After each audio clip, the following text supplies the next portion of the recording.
Moon classes bye manager sir में आपका हार्दिक स्वागत है। क्लास 12 फिजिक्स, कुछ परिभाषाएं और कुछ क्वेश्चन 2024 के लिए जो इम्पोर्टेंट है उसको देखते हैं। अनुगमन वेग है, किसी चालक में इलेक्ट्रॉन विद्युत क्षेत्र के प्रभाव से एक औसत वेग से प्रवाहित होता है।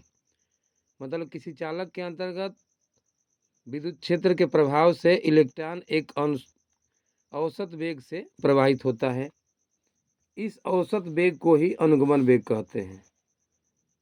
मतलब कोई भी चालक रहता है, उस चालक के अंतर्गत जो इलेक्ट्रॉन रहता है विद्युत क्षेत्र के प्रभाव के कारण से एक औसत वेग से आगे बढ़ता है और इस औसत वेग को ही अनुगमन वेग कहते हैं।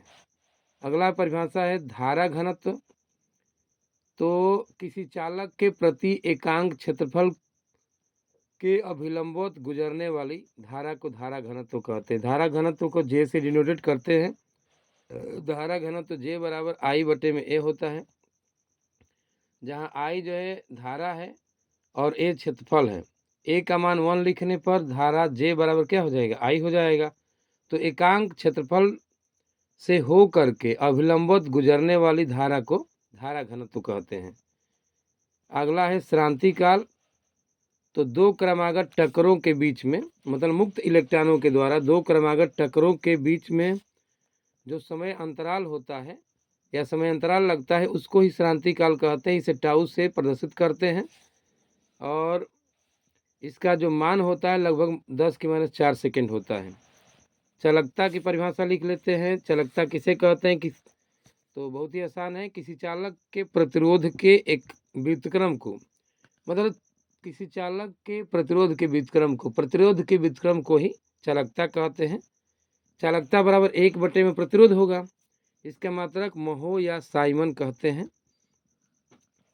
क्वेश्चन है, ठंडे दिनों में कार चालू करना गर्म दिनों की अपेक्षा कठिन होता है, क्यों? इसका कारण यह है कि ठंडे दिनों में बैटरी का जो आंतरिक प्रतिरोध रहता है अधिक होता है और जब प्रतिरोध का मान अधिक हो जाएगा तो धारा का मान क्या होगा, कम होगा। और गर्म दिनों में जैसे आंतरिक प्रतिरोध का मान क्या होता है, कम होता है। तो प्रतिरोध का मान जब कम होगा तो धारा का मान क्या होगा, बढ़ेगा। इसलिए गर्म के दिनों में धारा का मान बैटरी के द्वारा जो दिया जाता है वो अधिक होता है।